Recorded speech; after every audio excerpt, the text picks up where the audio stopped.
Peas, beans, and clover are among the 18,000 species in the pea family. Most species in this family, including these three, are known as nitrogen fixers. They increase the level of nitrogen in the soil, which plants need to produce protein so they can grow, and chlorophyll so they can photosynthesize. One way to use this in the garden is to interplant nitrogen fixers with other plants that need a lot of nitrogen. Or you could plant a nitrogen-fixing cover crop like clover for fertile soil next year. Okay, this can be useful, but doesn't nitrogen fertilizer do the same thing but more conveniently? Why bother with this nitrogen fixation thing? Understanding this requires us to understand how nitrogen fixation works, which in turn requires us to understand the broader nitrogen cycle. So let's start with the big picture. Nitrogen makes up 78% of the Earth's atmosphere by volume. But most of this nitrogen takes the form of two nitrogen atoms strongly bonded together, which isn't very reactive and is useless to plants. For it to become plant available, we need the help of bacteria. Various species of bacteria eat atmospheric nitrogen and poop out ammonium. This gets eaten by other kinds of bacteria, which poop out nitrite, which gets eaten by yet another kind of bacteria, which poops out nitrate. All of these forms of nitrogen are available for plants, especially nitrate, which is the easiest for plants to use. Plants can take this up directly if it is near their roots, but they most often rely on strands of fungi that attach to their roots and bring nutrients to them in exchange for the sugars and carbohydrates the plant roots exude. Dead plant material is also rich in nitrogen and gets brought down with the help of worms, whose poop is a delicacy among nitrifying bacteria. Some of the ways nitrogen exits the soil is when the crop is harvested, when water carries it away, or when it becomes gaseous and returns to the atmosphere.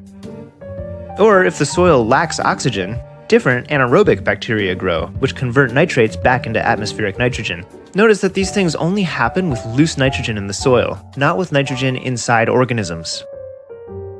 Okay, so we know that the nitrogen cycle depends heavily on life in the soil. Without them, the plants would be quite sad.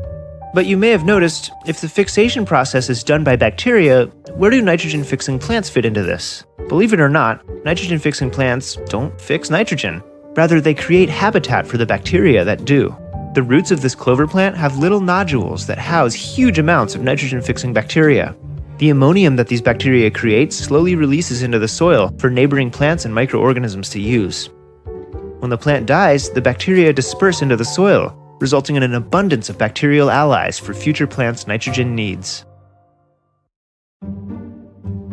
You know how earlier I said that water can carry soil nitrogen away? This nitrogen ends up in rivers, which can disrupt the ecosystem by enabling algae to dominate. But remember, this only happens to loose nitrogen in the soil, and not to nitrogen embedded in organisms. And fertilizer adds pure nitrogen without the organisms. So when it rains, huge amounts of it run off and pollute the water. Loose nitrogen molecules are also much more prone to volatilization, releasing huge amounts of nitrous oxide, a potent greenhouse gas, into the atmosphere. But that's not all. Such quantities of pure nitrogen irritate earthworms, which end up dying or leaving. It disrupts the helpful fungus on plant roots and changes the soil pH, making it inhospitable to bacteria. In short, it kills the soil. When the nitrogen all gets used up or washes away, the organisms aren't there to help the plants get more. So now you have to add more fertilizer, which worsens the problem. And these organisms did much more than just supply nitrogen. The root fungi also brought up important minerals for the plants. And now that they're gone, mineral fertilizer must also be used. Instead of working with this self-sustaining web of organisms freely sharing nutrients, we have to spend more money to add loads of fertilizer to dead soil, poisoning the water and contributing to climate change. Considering the inability of dead soil to supply plants with nutrients, it's no wonder that throughout the last century, vegetables have been steadily declining in nutritional value. Healthy food requires healthy soil.